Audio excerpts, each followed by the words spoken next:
नमस्कार और स्वागत है। हम सब ने कभी ना कभी खुद से ये वादा किया है कि बस कल से मैं बदल जाऊंगा। हाँ, हर नए साल पे। बिल्कुल, कल से सुबह जल्दी उठूंगा, एक्सरसाइज करूंगा, कुछ नया सीखूंगा। लेकिन होता क्या है, फरवरी आते आते वो सारा जोश ठंडा पड़ जाता है और हम वापस वहीं होते हैं जहां से शुरू किया था। तो आज हम एक ऐसे ही विचार की पड़ताल करने वाले हैं जो दावा करता है कि ये सिर्फ एक वादा नहीं बल्कि एक पूरा सिस्टम है। एक ऐसा सिस्टम जो शायद काम करता है। हाँ, जो असल में काम करता है। हम बात कर रहे हैं रॉबिन शर्मा की किताब द 5 AM क्लब की। हमारे पास इस किताब के विचारों का एक बहुत ही दिलचस्प सार है। तो सवाल ये है कि क्या सुबह 5 बजे उठने में वाकई कोई जादू है, या ये सिर्फ एक और प्रोडक्टिविटी ट्रेंड है? एग्जैक्टली। जो सुनने में अच्छा लगता है पर असल जिंदगी में मुमकिन नहीं है। ये एक बहुत ही जरूरी सवाल है क्योंकि ये चर्चा सिर्फ अलार्म लगाकर जल्दी उठने के बारे में नहीं है। अच्छा, इसके मूल में एक गहरा विचार है जिसे इन स्रोतों में विक्ट्री आवर या सक्सेस आवर कहा गया है। मतलब दिन का वो पहला घंटा, वो पहला 1 घंटा। हाँ, आज हम इसी की परतों को खोलेंगे। हम सिर्फ ये नहीं देखेंगे कि क्या करना है, बल्कि ये भी समझेंगे कि इसके पीछे की साइकोलॉजी और साइंस क्या है। और ये भी कि ये विचार असल जिंदगी की चुनौतियों के सामने कितना खरा उतरता है। बिल्कुल। हाँ, ठीक है, तो चलिए इसे खोलते हैं। किताब का जो केंद्रीय विचार है वो एक लाइन में है own your morning, elevate your life. यानी जो इंसान सुबह को जीत लेता है वही अपनी जिंदगी को बेहतर बनाता है। ये सुनने में तो बहुत प्रेरणादायक लगता है। लगता तो है। लेकिन मेरा पहला सवाल वही है, सुबह 5 बजे ही क्यों? रात के 11 बजे की शांति में भी तो काम हो सकता है। क्या इस समय में कोई खास बात है? देखिए, 5 बजे का समय अपने आप में सांकेतिक है, लेकिन इसे चुनने के पीछे एक बहुत ही प्रैक्टिकल और साइकोलॉजिकल तर्क है। ओके। सुबह 5 बजे एक ऐसी शांति होती है जो दिन के किसी और पहर में नहीं मिलती। इसे द ग्रेट साइलेंस भी कहा गया है। अच्छा, द ग्रेट साइलेंस। हाँ, उस वक्त डिजिटल दुनिया का शोर नहीं होता, कोई ईमेल, कोई व्हाट्सएप नोटिफिकेशन आपका ध्यान नहीं भटकाता। आपका परिवार सोया होता है, शहर सो रहा होता है। ये एक ऐसा समय है जब आप दुनिया के एजेंडे पर रिएक्ट करने की बजाय अपने एजेंडे को सेट कर सकते हैं। मतलब प्रोएक्टिव होना, रिएक्टिव नहीं। बिल्कुल। और मनोविज्ञान के नजरिए से देखें तो हमारा दिमाग रात की नींद के बाद सबसे ज्यादा तरोताजा और क्रिएटिव होता है। सही बात है। दिन भर के तनाव और फैसलों का बोझ उस पर नहीं होता। एक स्थिति होती है जिसे ट्रांजिएंट हाइपोफ्रंटैलिटी कहते हैं, जहां हमारा क्रिटिकल दिमाग थोड़ा शांत होता है और हम नए विचारों के लिए ज्यादा खुले होते हैं। ये दिलचस्प है। यानी ये सिर्फ बाहरी शांति नहीं बल्कि एक तरह से दिमागी शांति का भी समय है। एग्जैक्टली। लेकिन यहीं पर किताब का सबसे प्रसिद्ध और प्रैक्टिकल हिस्सा आता है, 20-20-20 फॉर्मूला। हाँ, ये इसका कोर है। ये कहता है कि उठने के बाद के पहले घंटे को बर्बाद मत करो, उसे 3 हिस्सों में बांटो। सुबह 5 से 5:20, फिर 5:20 से 5:40 और 5:40 से 6 बजे तक। पहला 20 मिनट है मूव, यानी शरीर को हिलाने के लिए। हाँ, और ये सिर्फ नींद भगाने के लिए नहीं है, ये आपके शरीर की पूरी केमिस्ट्री को बदलने के लिए है। अच्छा। जब आप सुबह उठकर 15-20 मिनट तेज एक्सरसाइज करते हैं, मतलब जिससे आपको पसीना आए, तो 2-3 कमाल की चीजें होती हैं। जैसे कि पहली, आपके शरीर से कॉर्टिसोल नाम का स्ट्रेस हार्मोन बाहर निकलता है। अच्छा, स्ट्रेस हार्मोन। हाँ, ये वही हार्मोन है जो आपको चिंतित और तनाव में रखता है। तो पसीना बहाना सचमुच में तनाव को शरीर से बाहर निकालने जैसा है। दूसरी, आपका दिमाग डोपामाइन और सेरोटोनिन जैसे न्यूरोट्रांसमीटर्स रिलीज करता है। ये तो फील गुड केमिकल्स हैं ना? बिल्कुल। ये आपका मूड बेहतर करते हैं और आपको मोटिवेटेड महसूस कराते हैं। मतलब ये सिर्फ एनर्जी जगाने के बारे में नहीं है, ये तो दिन की शुरुआत एक पॉजिटिव मानसिक स्थिति के साथ करने के लिए अपने दिमाग को तैयार करने जैसा है। बिल्कुल। और एक और चीज होती है, एक्सरसाइज से BDNF यानी ब्रेन डिराइव्ड न्यूरोट्रॉफिक फैक्टर का प्रोडक्शन बढ़ता है। BDNF ये क्या है? इसे आप दिमाग के लिए खाद या मिरेकल ग्रोथ समझ सकती हैं। अच्छा। ये नए न्यूरॉन्स बनाने और मौजूदा न्यूरॉन्स को बचाने में मदद करता है, जिससे आपकी सीखने और फोकस करने की क्षमता बढ़ती है। तो जब आप पहले 20 मिनट में पसीना बहाते हैं तो आप सचमुच अपने दिमाग को दिन की चुनौतियों के लिए ज्यादा तेज बना रहे होते हैं। ठीक है, तो शरीर को तैयार कर लिया, अब आते हैं दूसरे 20 मिनट पर, जो 5:20 से 5:40 तक है। यह है थिंक या रिफ्लेक्ट, सोचने विचारने के लिए। हाँ, इसमें जर्नलिंग करने, अपने दिन की योजना बनाने या बस शांति से बैठकर अपने विचारों को देखने की सलाह दी जाती है। कहा गया है क्लैरिटी ब्रीड्स मास्टरी। मतलब जो लिखता है वही स्पष्टता पाता है। सही। यहाँ जो आकर्षक बात है वो ये है कि कैसे ये हिस्सा आपको रिएक्टिव मोड से प्रोएक्टिव मोड में लाता है। सोचिए, ज्यादातर लोग दिन की शुरुआत कैसे करते हैं? फोन उठाकर। वे उठते ही दूसरों के ईमेल्स, दूसरों की खबरें, दूसरों की जिंदगी की अपडेट्स देखने लगते हैं। सही बात है। वे अपना दिन शुरू करने से पहले ही दूसरों की दुनिया में खो जाते हैं।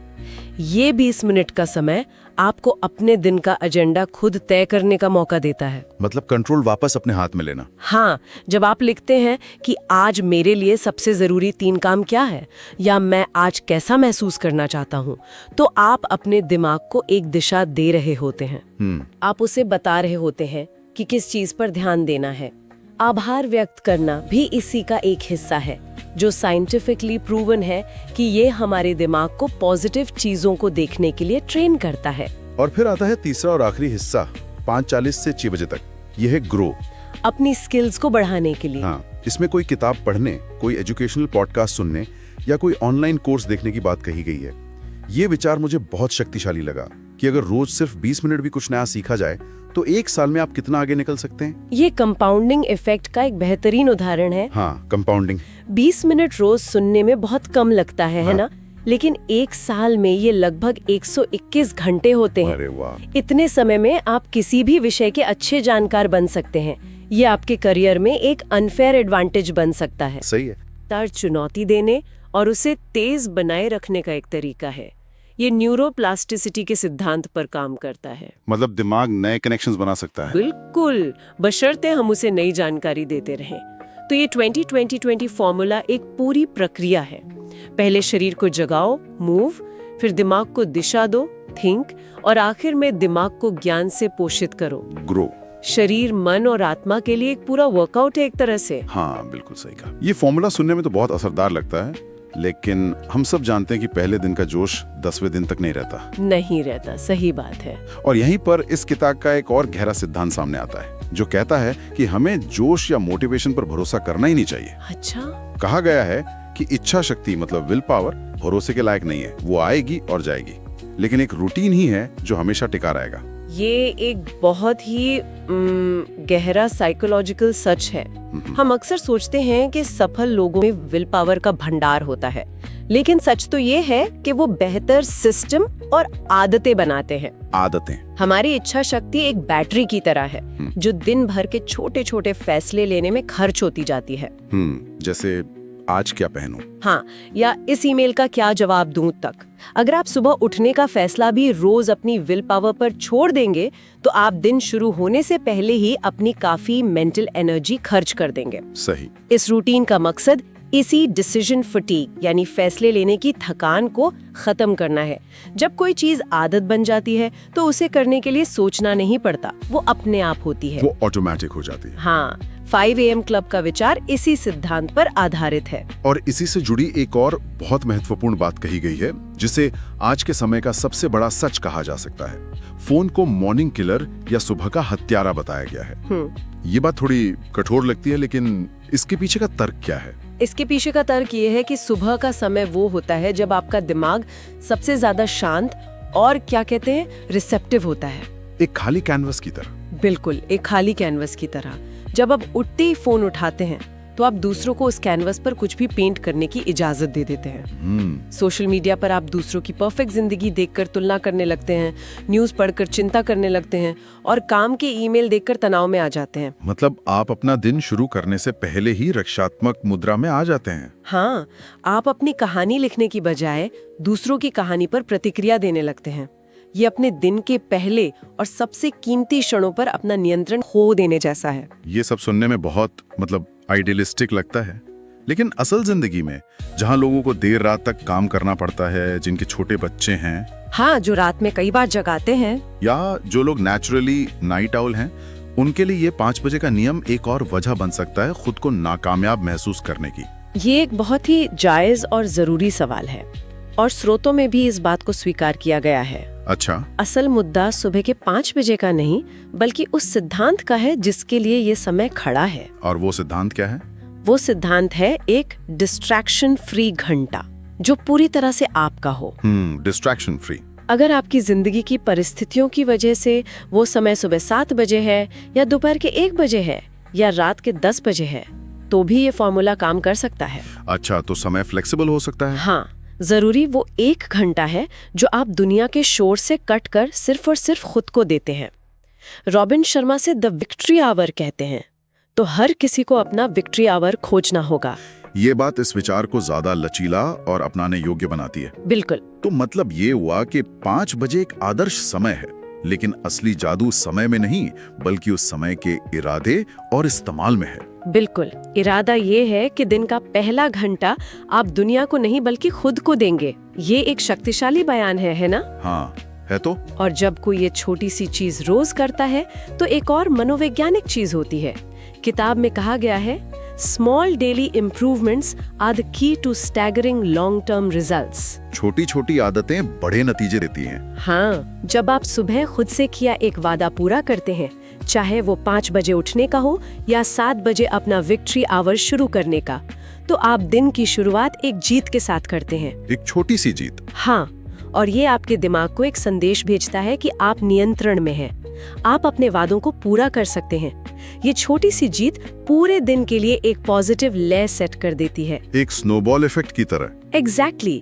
एक अच्छा फैसला दूसरे अच्छे फैसले की ओर ले जाता है। तो इस सब का क्या मतलब है? अगर हम इस पूरी चर्चा को समेटें तो द 5 AM क्लब का सार सिर्फ जल्दी उठना नहीं, बिल्कुल नहीं, बल्कि सुबह के पहले घंटे को एक तयशुदा तरीके से इस्तेमाल करके अपने पूरे दिन और अंततः अपनी जिंदगी पर नियंत्रण पाना है। 20-20-20 फॉर्मूला मूव, थिंक, ग्रो, इसका एक बहुत ही प्रैक्टिकल और शक्तिशाली खाका है। बिल्कुल। और ये भी साफ है कि ये उन लोगों के लिए है जो खुद को बेहतर बनाना चाहते हैं, चाहे वो स्टूडेंट्स हों, क्रिएटिव प्रोफेशनल्स हों या कोई भी जो अपनी जिंदगी में एक ठहराव महसूस कर रहा हो। अंत में इन स्रोतों में एक लाइन है जो इस पूरे विचार का निचोड़ है और सीधे दिल पर लगती है। बताइए। जो खुद के लिए सुबह नहीं निकालता वो पूरी जिंदगी दूसरों के लिए भागता रहता है। ये एक बहुत ही गहरी बात है और हमें ये सोचने पर मजबूर करती है कि हम अपने दिन की शुरुआत कैसे करते हैं। क्या हम उठते ही दूसरों के एजेंडे पर काम करना शुरू कर देते हैं, या हम पहले खुद के टैंक को भरते हैं? हाँ, खुद को तैयार करते हैं ताकि हम दिन भर दूसरों को अपना सर्वश्रेष्ठ दे सकें। ये स्वार्थ नहीं है, ये एक तरह से आत्मसंरक्षण है। ये सच में सोचने वाली बात है। जाते जाते एक विचार, इन स्रोतों में ये बहुत अच्छे से बताया गया है कि उस पहले घंटे में क्या करना है। Move, think, grow. हाँ, लेकिन शायद उतना ही जरूरी ये सोचना है कि उस सफल सुबह को संभव बनाने के लिए पिछली रात को क्या करना बंद करना होगा। अच्छा पॉइंट है। शायद देर रात तक स्क्रीन देखना या बिना किसी योजना के सोना, क्योंकि दिन की लड़ाई अक्सर पिछली रात को ही जीती या हारी जाती है। ये एक अगला कदम हो सकता है सोचने।